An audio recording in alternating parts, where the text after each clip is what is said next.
Nosotros la semana pasada, ¿sí? Habíamos llegado hasta el delito de desaparición forzada de personas.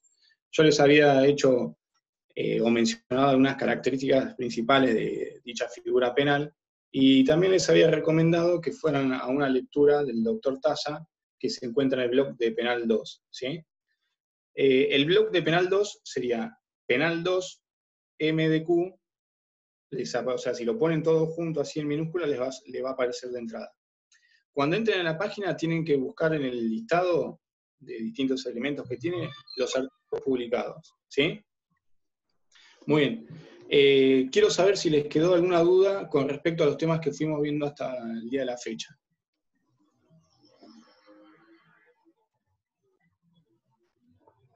¿Tienen alguna duda, alguna consulta en referencia a los temas vistos? ¿Sí? Si no se animan a preguntarme así en vivo por las cámaras, pueden hacer una pregunta al chat. ¿Sí? Muy bien. Hasta ahora las distintas figuras penales que vimos sobre delitos contra la libertad, en general, no tenían una distinción en referencia a lo que era el autor, ¿sí? El autor de cada una de las conductas que vimos.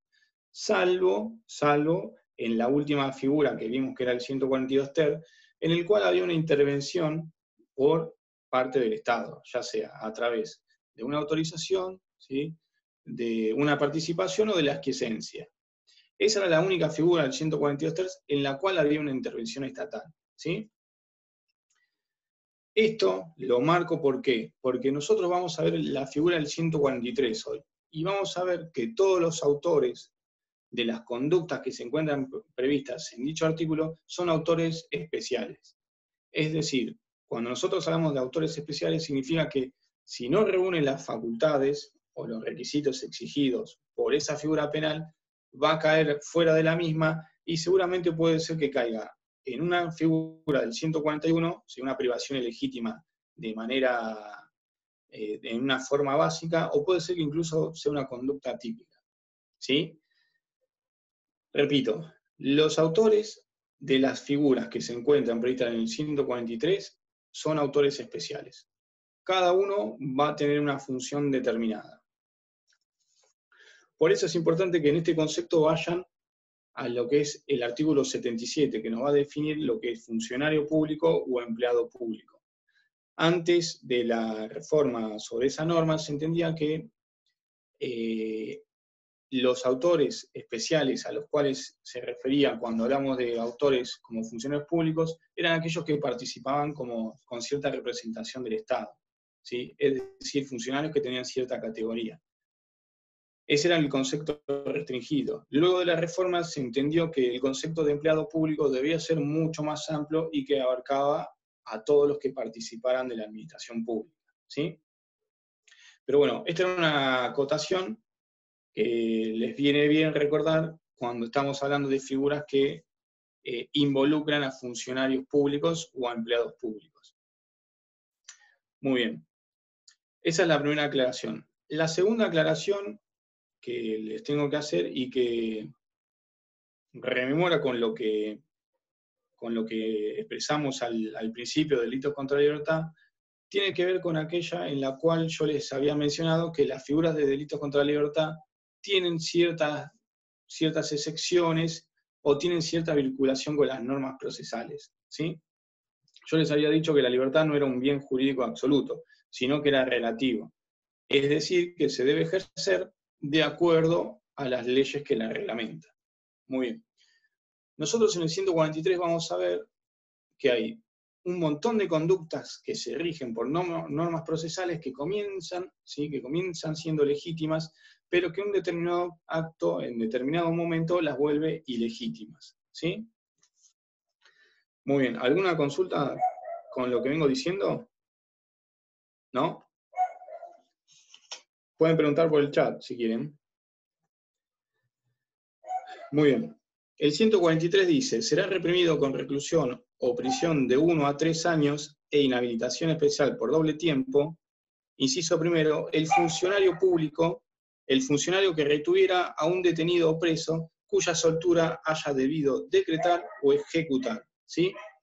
Es decir, acá ya tenemos un autor específico, un funcionario público. En primer término ya tenemos un funcionario público, ¿sí? Que retiene a un preso, cuya soltura ya ha debido decretar o ejecutar. Cuando nosotros hablamos de decretar, los que decretan son los jueces, ¿sí? Ustedes imagínense que se tiene privada de su libertad a una persona con una prisión preventiva. Recuerden que la prisión preventiva es una medida cautelar, ¿sí? Durante la instrucción se dicta una prisión preventiva de una persona. ¿Por qué? Porque se entiende que además de existir determinados elementos que lo involucran a una investigación, existen elementos que dan cuenta que esta persona puede eludir al accionar de la justicia o que puede entorpecer la investigación de la misma, ¿sí? Muy bien. El juez, en consideración a eso, dictó una medida provisoria que es la medida cautelar, ¿sí? Que es la prisión preventiva. Ahora bien, supongamos que este juez dicta un sobreseimiento de esta persona, es decir, nos dice que esta persona no tiene relación con el hecho que se investiga, ¿sí? Eso puede ser una situación. O puede darse que dicte una falta de mérito que diga que los elementos que obran en el expediente por el momento no son, ¿sí?, lo suficientes como para entender que esta persona es responsable por el hecho que se investigue. Muy bien. En el momento que el juez dicta cualquiera de esas dos decisiones, se encuentra obligado a disponer la libertad de la persona. Es decir, debe excarcelarlo, debe revocar aquella prisión preventiva que dictó, ¿sí? Entonces, por un lado tenemos que originariamente esa prisión preventiva era legítima, pero del momento en que se dictan esas dos decisiones, esa prisión preventiva debe cesar. Entonces, en ese caso, si el juez no decreta la excarcelación de esta persona, claramente está incurriendo, ¿sí?, en la falta prevista, mejor dicho, en el tipo penal previsto en el 143, inciso 1. ¿Sí?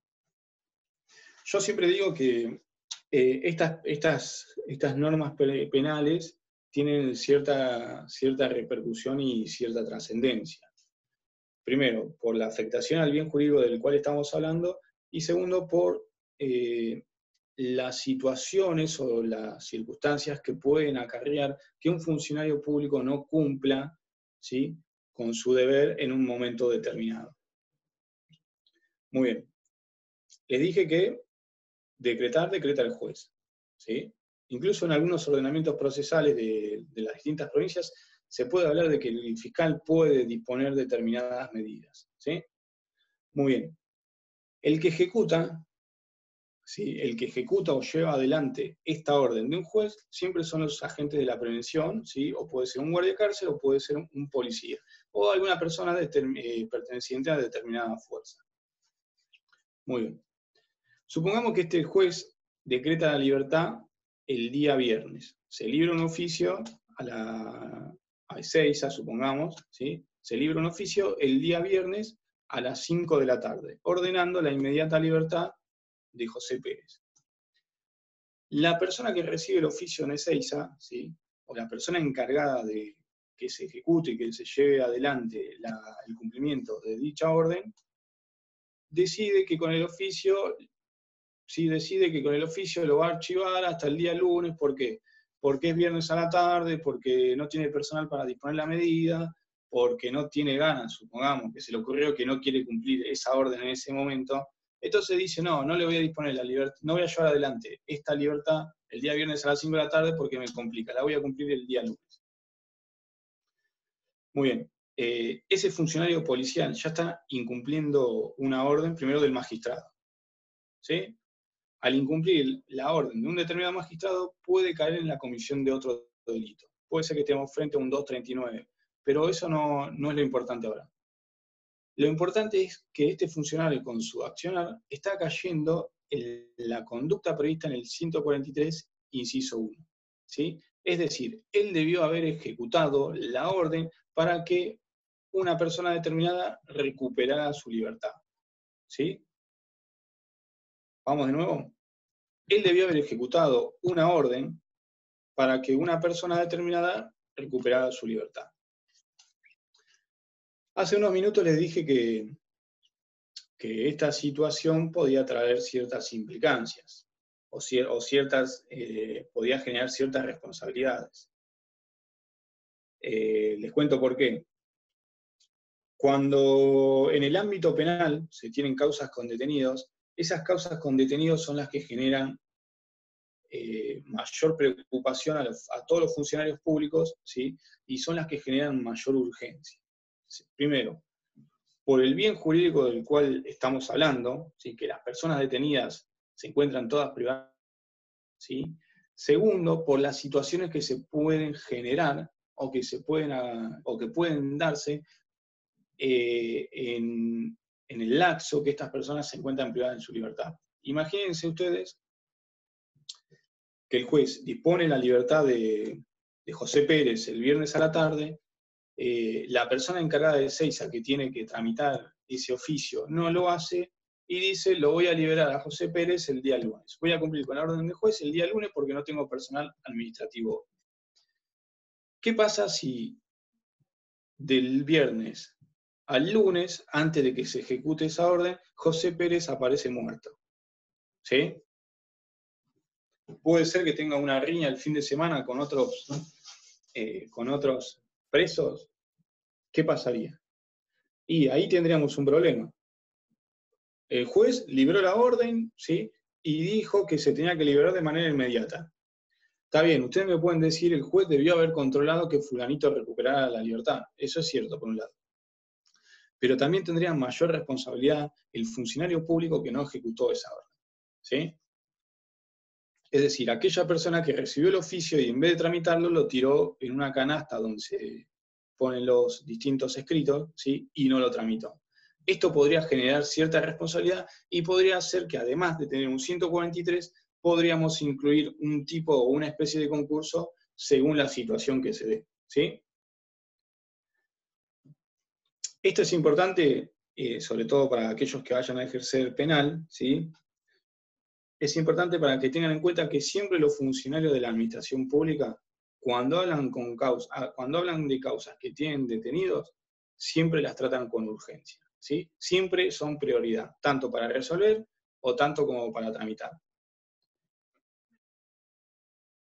Sí, decretar siempre decreta el juez, ¿sí? El juez decreta la orden de disponer, por ejemplo, la soltura en el caso de una prisión preventiva. Y el que ejecuta siempre va a ser aquel funcionario de la prevención. Puede ser un policía, puede ser alguien que trabaje en una alcaldía, ¿sí? Siempre ejecutan las fuerzas policiales y siempre decreta un juez, ¿sí? Muy bien.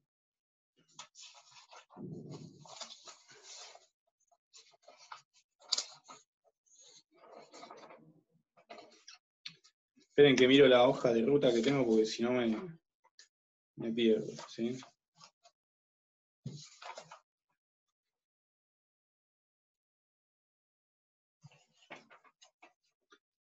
Bien. La norma penal, ya les quedó claro que el sujeto activo son funcionarios públicos, ¿sí? Puede ser un juez o puede ser... Ah, muy bien. Antes de meterme voy a contestar esta pregunta. Porque si hay algo que... Miren, es una lástima que yo creo que las clases personales son mucho más enriquecedoras que una clase por Zoom, porque uno se pierde un montón de cosas, ¿sí? Por ejemplo, un intercambio de ideas sobre determinados institutos. Las prisiones preventivas, ¿sí? Las prisiones preventivas son medidas cautelares, ¿sí?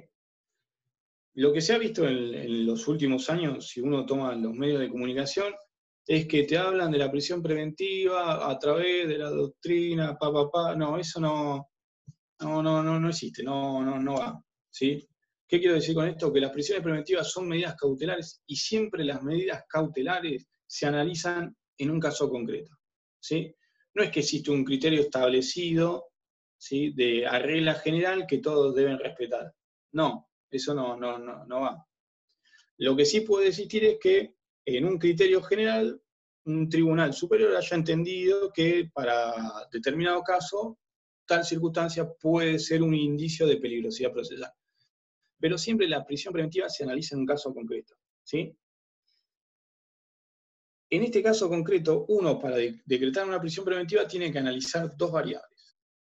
La primera, si existe peligro de fuga, ¿sí? Si yo tengo una persona imputada de un delito y sé que hay indicios que me llevan a pensar que esta persona se va a fugar, yo ya tengo el fundamento para dictar una prisión preventiva.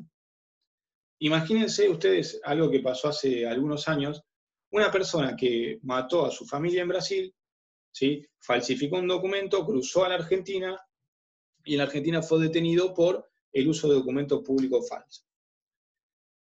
Como había un pedido de extradición, ¿sí? Como había un pedido de extradición, además de procesarse a esta persona por la utilización de documentación falsificada, también se le dictó la prisión preventiva. ¿Sí? ¿Cuál era el fundamento para dictarse la prisión preventiva? Primero, que había un pedido de extradición, y segundo, que esta persona ya se había profugado.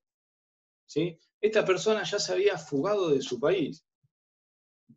En ese caso me acuerdo que el defensor había planteado que no existía riesgo procesal, que la persona esta se iba a someter a proceso, pero claramente los indicios objetivos demostraban que no era así. ¿Por qué? Porque ya se había profugado, ¿sí? Porque había falsificado un documento, y claramente ese accionar demostraba en el caso concreto que lo iba a volver a hacer. O era una presunción de que lo iba a volver a hacer. ¿Sí? Esa es la primera variable que se analiza cuando dictamos una prisión preventiva. La segunda variable que se puede analizar es si esta persona a la cual estamos investigando puede llegar a entorpecer el accionar de la justicia. ¿Sí? El accionar de la justicia puede ser ya sea eliminando prueba, adulterando documentación, amenazando testigos, ¿sí? Todo, o sea, todo lo que tenga que ver, o sea, no puedo definirlo de manera taxativa, que sería entorpecer la justicia, porque podrían darse muchísimas variables, ¿sí? Pero en general son esas: amenazar testigos, suprimir prueba, adulterar documentación, ¿sí? Esa es otra variable a analizar. En los últimos años también se ha hablado de la calificación legal. Cuando se habla de la calificación legal se la suele incluir en la primera variable que yo les comentaba. ¿Por qué? Porque dicen que si tenemos una pena alta, eso puede llevar a presumir que una persona no va a someterse a proceso porque la pena alta que puede llegar a recibir, digamos que lo lleva o lo induce a que evada el accionar de la justicia. ¿Sí? Muy bien. ¿Quedó claro esto? Si tienen alguna duda, ¿sí? Si tienen alguna duda, vuelvan a preguntar. Pero bueno, ya está. No son reglas generales, sino que la prisión preventiva siempre se analiza en el caso concreto. ¿Sí? Muy bien. Les hablé del 143.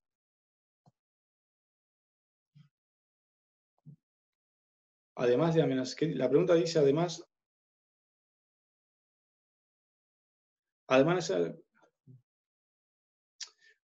de amenazar testigos, podés decir, bueno, esta persona, además de amenazar testigos, destruyó documentación,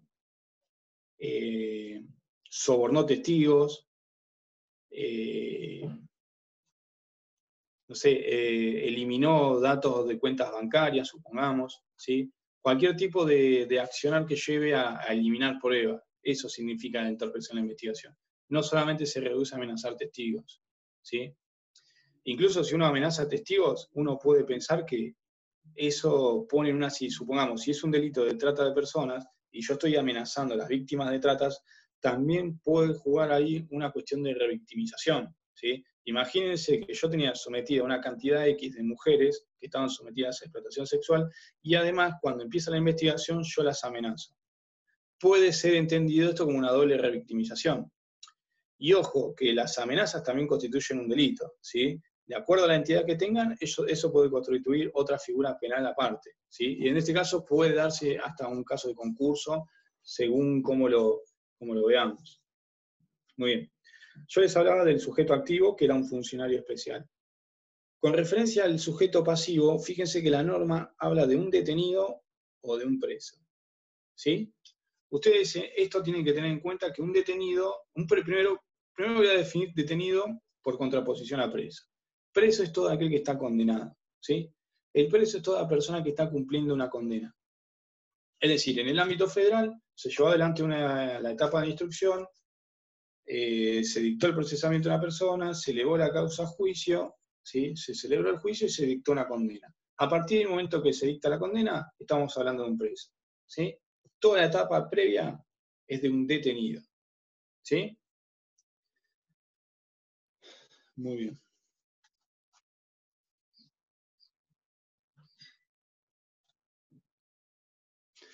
En cuanto al aspecto subjetivo, chicos, la norma penal claramente es de aspecto doloso, ¿sí? Nosotros tenemos el conocimiento de que, por ejemplo, yo soy el juez, yo tengo el conocimiento de que si dicté la falta de mérito o decreté el sobreseimiento, de que estoy obligado a decretar la libertad de tal persona, ¿sí? De un imputado en un determinado expediente. Yo conozco la situación. Así todo, a pesar de conocerla, no llevo adelante, ¿sí?, la conducta que se espera de mí. No cumplo con esta conducta. Por lo tanto, ¿sí?, la conducta claramente configura el dolo.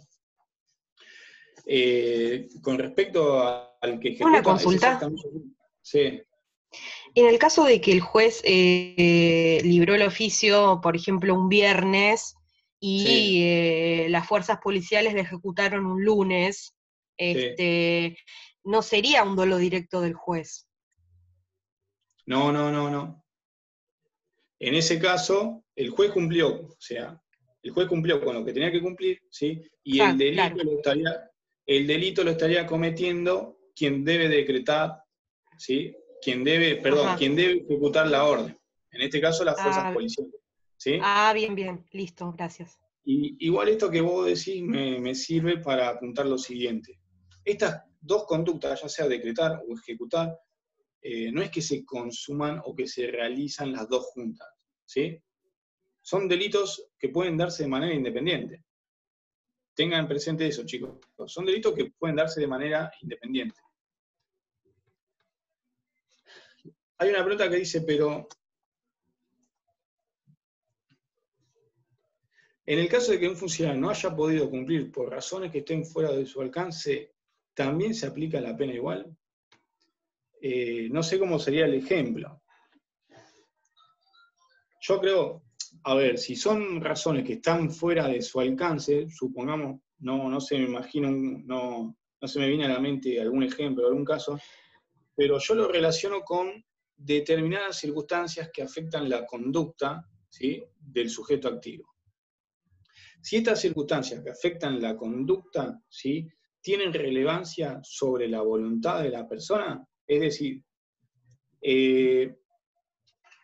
supongamos, yo soy el alcalde de Ezeiza, que estoy en mi casa, me llaman diciendo que llegó un oficio que dice que se tiene que disponer de manera inmediata, ¿sí?, de manera inmediata la libertad de tal persona. Digo, bueno, voy yo a disponerla porque necesitan necesariamente mi firma, y en el trayecto tengo un accidente, ¿sí? Ese accidente me impide llegar a mi lugar de trabajo, ¿sí? Se comunica, tengo un accidente, estoy internado, con lesiones leves, no importa, ¿sí? Lo que importa es que no puedo llegar al lugar donde tengo que firmar la orden. Y lo tiene que hacer otro funcionario que está en otro establecimiento carcelario y que se tiene que trasladar, ¿sí?, y que el traslado demora 12 horas o 24 horas. En ese caso, no se me puede atribuir ninguna conducta a mí. ¿Por qué? Porque esta situación externa, ¿sí?, esta situación externa que tiene repercusión sobre el hecho, claramente afecta a la voluntad. Y nosotros recuerden siempre que en derecho penal estamos hablando de actos voluntarios, ¿sí?, que son llevados adelante por las personas siempre de manera voluntaria y de manera libre.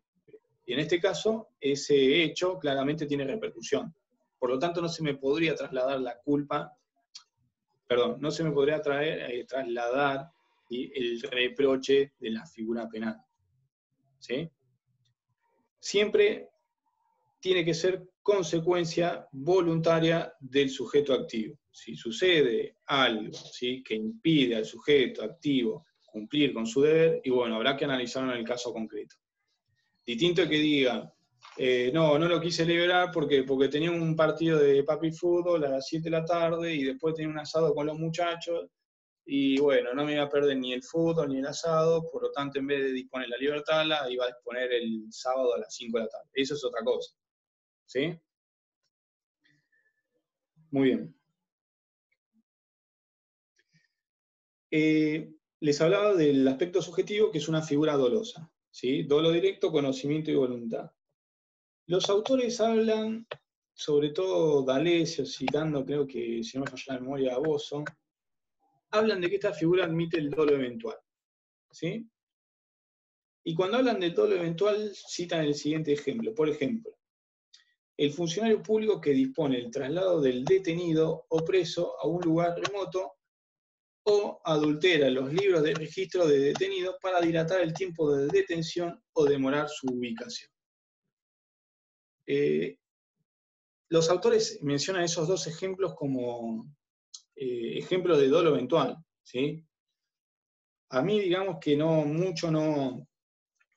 me convence porque si yo adultero los libros de registro, no entiendo cómo puedo hablar de dolo eventual ahí. ¿Sí? Alterarlo, o sea, alterar documentación, libros de registros y de llegadas, es doloso directo, según mi opinión. Por eso este ejemplo es medio raro. Igual tengan en cuenta eso, que algunos autores, en esta figura penal, en el 143, inciso primero, admiten el dolo eventual. ¿Sí? En caso de error, ¿sí? Como les dije antes, vamos a tener que se elimina la tipicidad de la figura. ¿Por qué? Porque no se da el aspecto subjetivo. Muy bien. 143. 143, inciso segundo. El funcionario que prolongare indebidamente la detención de una persona sin ponerla a disposición de un juez competente. ¿Sí? El segundo supuesto del inciso segundo es aquel funcionario que no dispone a una persona que se encuentra detenida, ¿sí?, a disposición del juez competente. Supongamos, el clásico ejemplo eran los menores. En la norma procesal de provincia, si no me falla la memoria, cuando se detenía un menor, creo que tenían entre 8 o 12 horas para ponerla a disposición del juez penal de menores. ¿Sí? En este caso, imaginémonos que el Código de Provincia establece entre 8, creo que son 8 o 12 horas como máximo. ¿Sí? Un agente de la prevención, ¿sí?, encuentra en flagrancia a un menor cometiendo un delito. ¿Sí? Lo lleva a la comisaría y en vez de ponerlo a disposición inmediatamente ante el juez de menores o ante el fiscal, ¿sí?, que intervenga en el fuero juvenil, ¿sí?, en vez de hacerlo dentro del plazo, excede ese plazo y lo hace dentro de 24 horas. Ese funcionario claramente está, ¿sí?, está encuadrando su conducta dentro del supuesto del inciso segundo. ¿Sí? Siempre hablamos de juez competente, fíjense cómo dice la norma. Recuerden ustedes, los que cursaron elementos, que los jueces tienen competencia y jurisdicción. Jurisdicción tienen todos los jueces, que significa resolver. Y competencia la va a tener aquel juez que tiene la capacidad de intervenir en determinados sucesos. Es decir, si yo soy un agente de la prevención, detengo a un menor que está cometiendo un delito y pongo en comunicación al juez laboral, no tiene nada que ver. Yo lo tengo que llevar ante el juez de menores, ¿sí?, que por turno esté actuando en ese momento. Muy bien.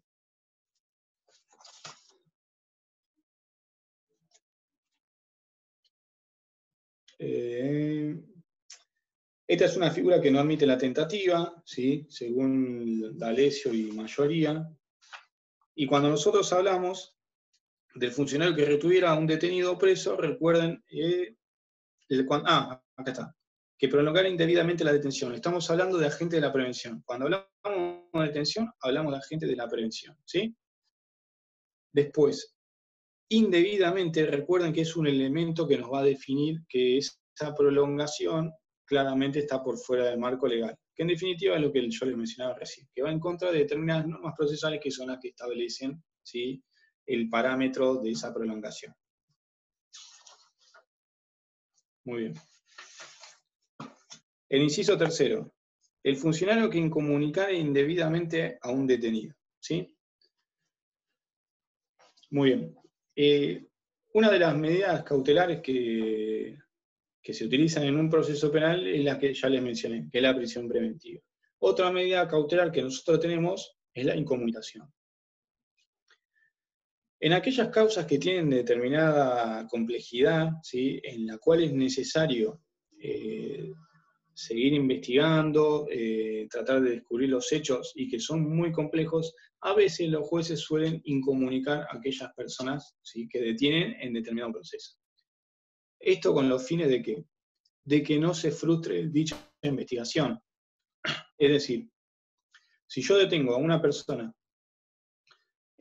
por venta de estupefacientes y sé que esta persona participa de una organización criminal que se dedica a la venta de estupefacientes y sé que en el momento que la detenga se va a comunicar con los otros autores o aquellas personas que participen de dicha organización, ¿sí?, se va a comunicar para decirle lo que está sucediendo, seguramente eso puede llevar a frustrar la investigación que se está llevando adelante en el juzgado o en la fiscalía.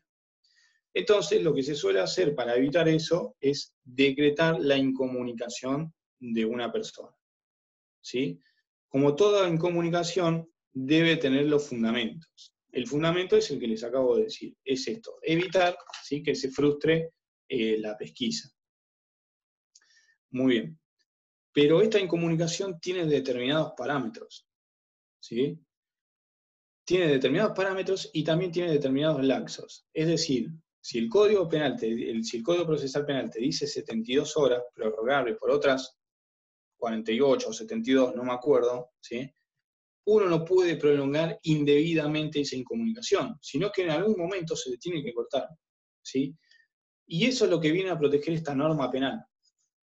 Fíjense que dice, el funcionario que incomunicare indebidamente a un detenido, ¿sí?, es aquella incomunicación que pasa a ser indebida.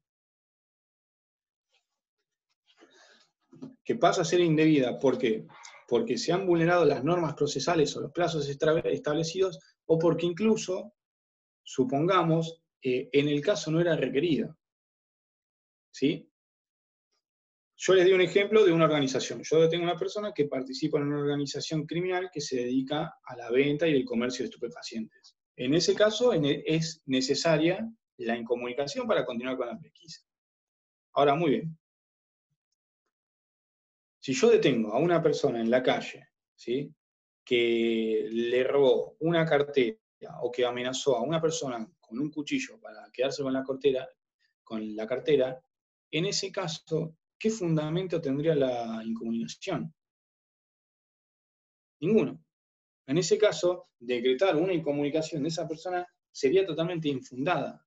Por lo tanto, caería en esta figura penal, ¿sí?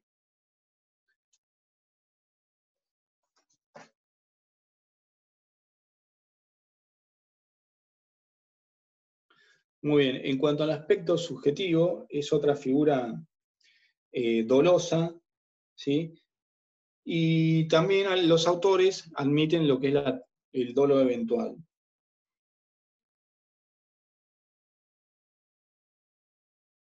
Estos casos, a veces, el dolo eventual es difícil definirlos en algunos supuestos, porque vieron que el dolo eventual tiene mucha cercanía con lo que es la culpa con representación.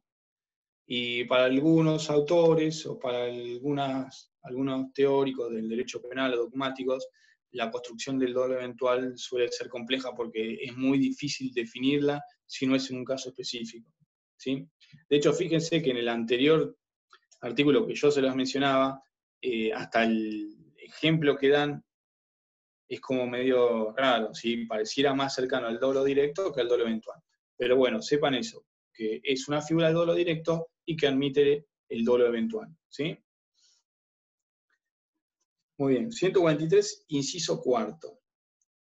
El jefe de prisión u otro establecimiento penal, o el que lo reemplace, que recibiera algún reo sin testimonio de la sentencia firme en que se le hubiera impuesto la pena, o que lo colocare en lugares del establecimiento que no sean señalados al efecto.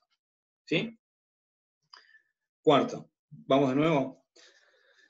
El jefe de prisión u otro establecimiento penal, o el que lo reemplace, que recibiera algún reo sin testimonio de la sentencia firme en que se le hubiera impuesto la pena, o lo colocar en lugares del establecimiento que no sean los señalados al efecto. En el inciso cuarto tenemos dos conductas, que es recibir, ¿sí?, o colocar. Nosotros lo que tenemos es una persona que ha sido condenada, ¿sí?, y que ha sido enviada, supongamos, a la cárcel de Seiza, la traigo de ejemplo, pero la persona que está encargada de la cárcel de Seiza la recibe sin el testimonio de la sentencia firme. ¿Sí? El testimonio es eso, es una copia protocolizada de la sentencia. Es decir, es un documento público oficial en el cual nos dice que la persona fue condenada, sí, a tantos años, y también nos va a decir a qué lugar determinado debe ir. Bueno, en este caso la persona incumple con eso, ¿sí? Recibe a un condenado sin el testimonio de la sentencia firme. Para algunos esta conducta está más cerca de lo que es una falta administrativa, ¿sí?, de las fuerzas de seguridad, que una norma de carácter penal, ¿sí? Para algunos resultaba eso, o sea, una expansión del derecho penal, ¿sí?, que casi no se justificaría y que está más cercana, como les dije, a una falta administrativa. Desde mi punto de vista, yo creo que está bien que esté prevista en el Código Penal, porque son conductas, como les dije con anterioridad, que pueden devenir en otras circunstancias o en otros hechos más graves, ¿sí? Imagínense ustedes una organización X que tiene determinado poder económico o que tiene determinado poder, ¿sí?, que tenga la capacidad para mandar a una persona a un establecimiento carcelario, que sea recibida sin el testimonio de la sentencia y que sepa que esa persona en ese establecimiento carcelario puede llegar, ¿sí?, a sufrir un atentado contra su vida. ¿Sí?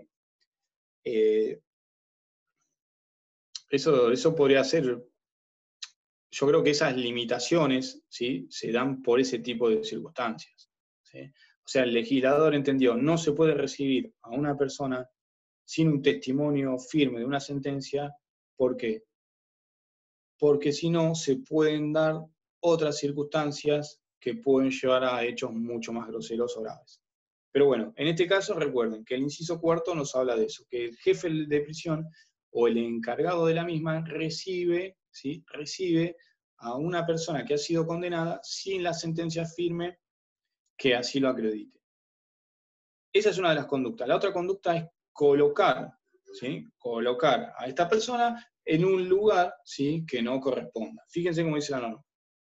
O colocar en lugares del establecimiento que no sean los señalados al efecto.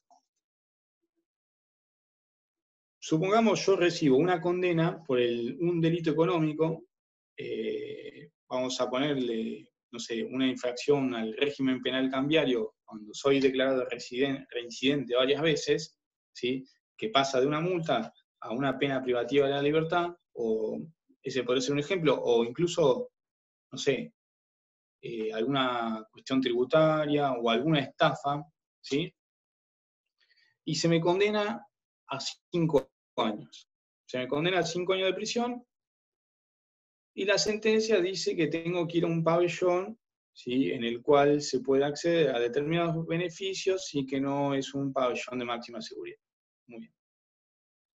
Me mandan a Ezeiza, va el testimonio de la sentencia, se hace la aclaración de a dónde me tienen que alojar, y cuando llego, ¿sí?, me mandan a un pabellón de máxima seguridad. ¿Sí? Cuando llego me mandan a un pabellón de máxima seguridad. Yo no sé si ustedes se acuerdan de derechos humanos o teoría constitucional cuando vieron el tema del habeas corpus, ¿sí? Vieron que dentro de la categoría de habeas corpus existe la categoría del habeas corpus correctivo, que tiene que ver con aquellos casos en los cuales la pena se agrava, ¿sí? Vieron que hay un libro de Zaffaroni que me parece que se llama La medida de la pena. Sí, creo que se llama La medida de la pena. que ahí no solamente escribe Zaffaroni, sino también que hay textos cortos de distintos autores. Y claro, creo que ahí Alagia me parece que era, ¿sí? Y creo que había hecho un análisis de lo que era una sentencia de condena, ¿sí? Que a uno lo privan ¿sí? Lo privan de su tiempo, ¿sí? De su libertad durante un determinado tiempo. Esa es la condena que uno ve de lo formal, pero que esa condena además va acompañada, ¿sí? Va acompañada por otro sufrimiento que es lo que uno vive mientras está cumpliendo esa condena, ¿sí? Es decir, la condena no solamente es temporal, sino también tiene que ver con lo vivencial, con lo que uno vive durante el lapso que está condenado. Muy bien. Eso es una cosa. Ahora, ese tiempo o esas vivencias se pueden ver agravadas, ¿sí? Se pueden ver agravadas por determinadas circunstancias.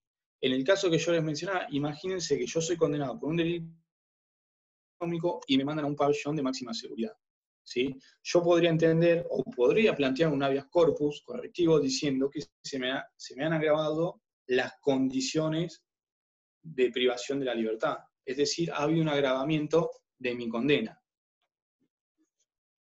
Pero bueno, eso lo que yo les acabo de mencionar tiene que ver más con una cuestión procesal, ¿sí? Tiene que ver más con una cuestión procesal y también tiene que ver con una cuestión más de filosofía ¿sí? O relacionada con lo que es los fines de la pena y la teoría de la pena y demás. Pero bueno, ustedes tengan presente eso, que la colocación o sea, que el segundo delito previsto en la norma sería la colocación de un reo, ¿sí? En un lugar indebido o en un lugar que no ha sido señalado en la sentencia y demás, ¿sí?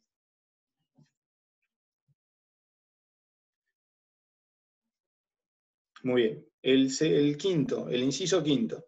El alcalde o empleado de las cárceles de detenidos y seguridad que recibiere a un preso sin orden de autoridad competente, salvo el caso flagrante de delito, ¿sí? El alcalde o empleado de las cárceles de detenidos y seguridad que recibiera un preso sin orden de autoridad competente, salvo el caso flagrante de delitos. Imagínense, en el inciso quinto, que estamos hablando de que un jefe de seguridad o un alcalde de una cárcel de detenidos recibe a una persona sin la orden de un juez. ¿Sí? Una locura. Eso claramente es una locura, primero, no solamente porque está previsto en una norma penal, sino porque violenta todas las normas procesales. ¿Sí? Violenta no solamente las normas procesales, sino que violenta normas incluso de orden constitucional. Nosotros cuando hablamos del 143 o hacemos un análisis del 143, no es ni más ni menos que el reflejo del 18 de la Constitución Nacional, ¿sí? El artículo 18 de la Constitución Nacional es, según algunos autores, o la mayoría de aquellos que hablan de derecho penal, es la primera norma procesal, ¿sí? Pero bueno, este hecho previsto en la norma es una locura. Ustedes imagínense a la persona encargada de una cárcel recibiendo a una persona, ¿sí? Sin la orden judicial. Es decir, yo recibo a una persona que no sé en qué condiciones fue detenido, no sé por qué fue detenido, ¿sí? No sé si merece estar detenido. Lo único que sé es que me lo traen las fuerzas de seguridad que no sé qué me van a explicar, ¿sí? Con ese criterio, o sea, las fuerzas de seguridad podrían levantar a cualquier persona en la calle y llevarla a una cárcel y que esta persona sea recibida ahí. O imagínense, si uno pensara en teorías conspirativas o de organizaciones criminales, ¿sí? Más complejas, uno podría decir que la policía tiene problemas con determinada persona, entonces deciden levantar a esta persona, la llevan al penal, supongamos, no sé, de Batán, la llevan al penal de Batán, porque saben que ahí tienen determinados conocidos que van a agredir o que van a atacar la integridad física de esta persona por la cual tenían problemas, ¿sí? Por eso, lo que tiene que quedar claro en el inciso quinto es que el alcalde o empleado encargado, ¿sí? De las cárceles de detenidos y de seguridad no puede recibir, ¿sí? No puede recibir a un preso sin orden de la autoridad competente. La única excepción, ¿sí? La única excepción es el caso de flagrancia, ¿sí? Es decir, de que el sujeto pasivo o esta persona detenida haya sido agarrada con las manos en la masa.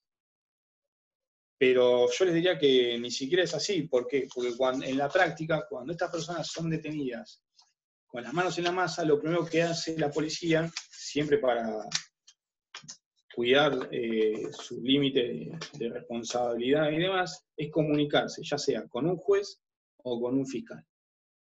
Inmediatamente que se priva de la libertad a una persona, la policía o los agentes de seguridad se comunican con un juez, ¿sí? O con un fiscal para ponerla a su disposición.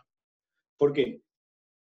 Porque como les dije al principio, chicos, estamos hablando de una persona que se encuentra restringida de uno de sus derechos más importantes, ¿sí? Y nadie quiere cargar con la responsabilidad de que a esa persona, mientras está privada de su libertad, le pase algo. Por lo tanto, la manera legal de guardar la responsabilidad de cada uno o abrir un paraguas es comunicarse con el superior, ya sea con el superior jerárquico de los agentes de la prevención, o comunicarse con un juez de garantías o con un fiscal que se encuentre en turno. ¿Sí?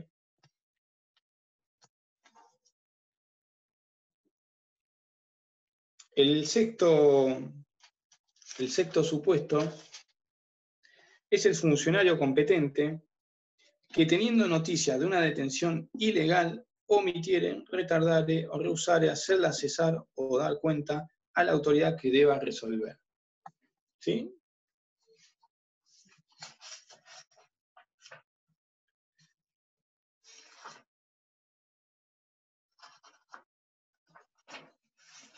Muy bien. Sexto supuesto, les repito, es el funcionario competente que, teniendo noticias de una detención ilegal, omitiere, retardare o rehusare hacerla cesar o dar cuenta a la autoridad que deba resolver.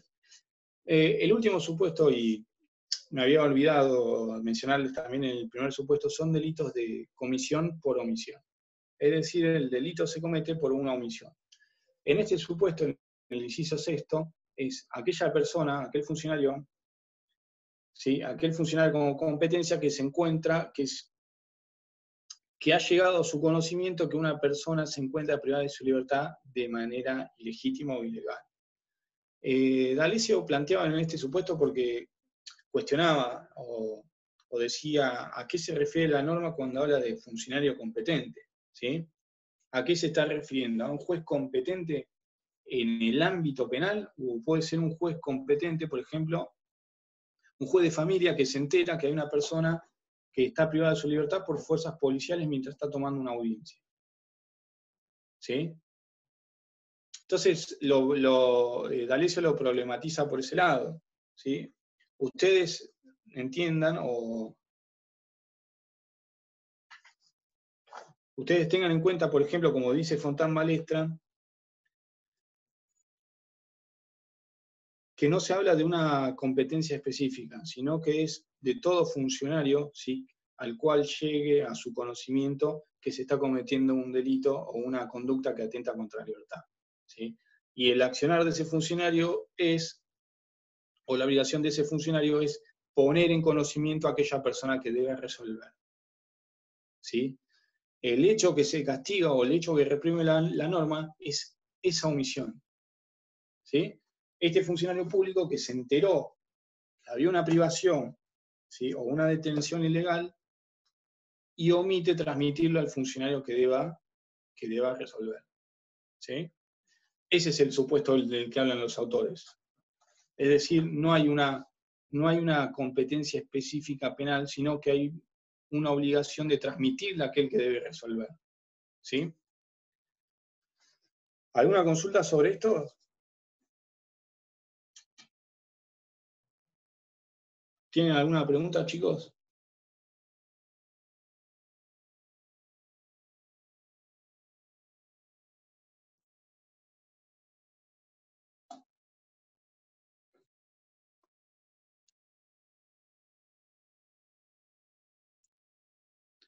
Muy bien.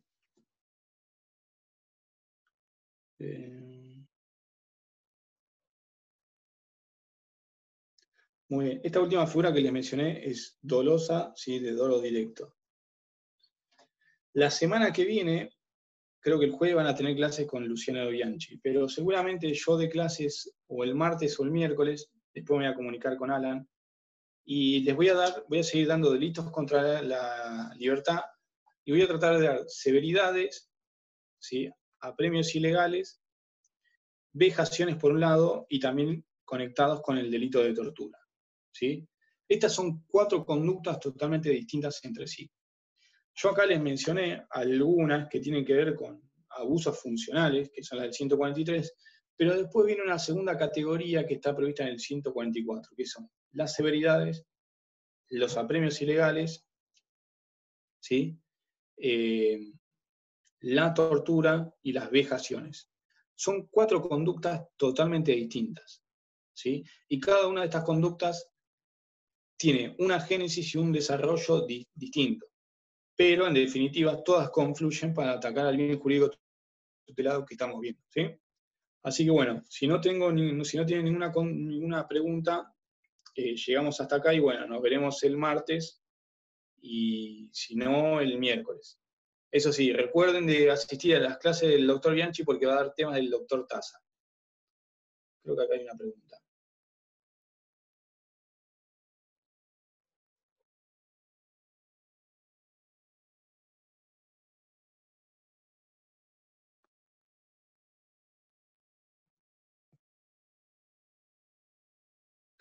¿La pregunta está referida al último inciso?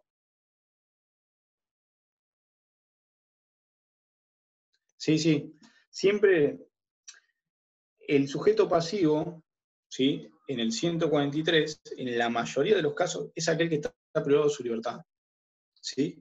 El funcionario competente que, deteniendo noticias de una detención ilegal, ¿sí?, omitiere, retardare, rehusare, hacerla cesar o dar cuenta a la autoridad que deba resolver. Nosotros acá lo que tenemos es una persona privada de su libertad de manera ilegal, ¿sí? Es una persona que está privada de su libertad de manera ilegal. Si nosotros vamos al inciso primero, el funcionario que retuviera a un detenido o preso, el sujeto pasivo es un detenido o preso. Si vamos al inciso segundo, el funcionario que prolongara indebidamente la detención de una persona, otra vez el detenido. El funcionario que incomunicara indebidamente a un detenido, otra vez, ¿sí? Siempre estamos hablando de personas que están detenidas de su libertad. Por eso yo les decía que al principio estamos hablando de una privación legítima de la libertad, ¿sí? Una privación que es legítima de la libertad, pero que por determinados supuestos se vuelve ilegítima, ¿sí? Bueno, entre hoy y mañana les voy a estar subiendo apuntes de lo que vimos la semana pasada, ¿sí?, y lo que vimos hoy, ¿sí? Bueno, muchas gracias, chicos, y nos vemos.